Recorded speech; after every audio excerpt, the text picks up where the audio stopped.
If RTO return to work mandates are driving senior talent away, then where is that talent going and who is replacing them? Our company is bleeding talent because of RTO. They are trying to backfill the roles, but all the top talent can get full remote and great pay elsewhere, so we're getting subpar replacements. Of course the C-suite is picking up cheap junior people and saying we need to train them, but a lot of the senior people who knew everything have left.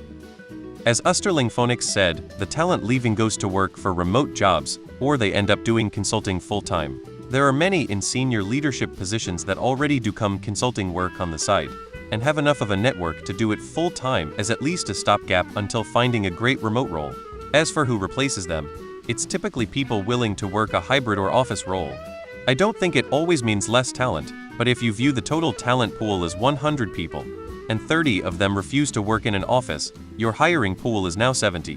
What are the chances that all top 5 ideal candidates were in that pool of 70 to begin with? Pretty slim. So now you are interviewing and hiring a less competitive group. From personal experience, it's often filled with people who were recently laid off from a role and are open to taking a job, remote or otherwise.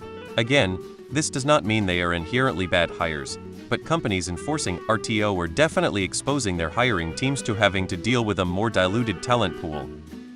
I know 2 of those top talents, and one started her own non-tech related business, and the other one is retraining into the pharmaceuticals industry.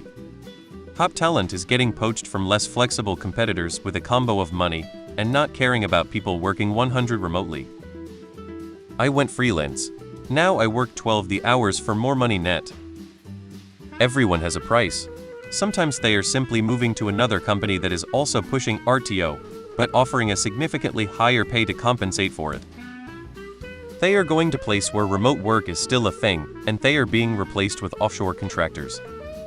I fought RTO. I requested a reasonable accommodation to work from home due to my compromised immune system. They denied it. I appealed it for 11 months and was eventually laid off because of it. I'm at a much better fully remote job now in terms of happiness and work-life balance, but get paid slightly less. Overall, worth it for me.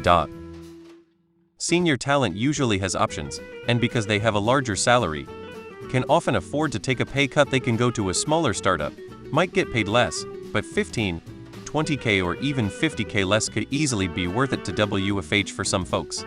If you are good with experience and are negotiating with a startup or less famous company, you can negotiate things way more. Also, senior talent are the ones who leave or create new startups, and those who don't want to RTO will create remote-first startups, dragging more talent that way. RTO equals return to work? Huh. Why is it RTO and not RTW then? They may take other jobs, consult, start their own business.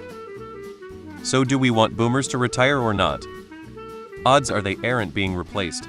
Most work-from-home positions have notoriously low productivity compared to people actually at work. My dad works with Pfizer, deals with all this type of crap.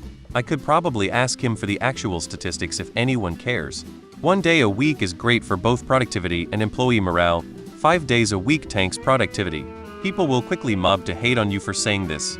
But it's only because they are the people taking advantage of working from home. Most people who work the 1 day off 4 days on will even admit to doing the bare minimum on their off day. But it's also been shown that even working 4 days with 3 days of break can lead to an increase in productivity. Obviously, some jobs and some people can work from home all the time, but the vast majority of people do not function anywhere near as productively as they do when they are at work, talking with their coworkers, with a supervisor in the building.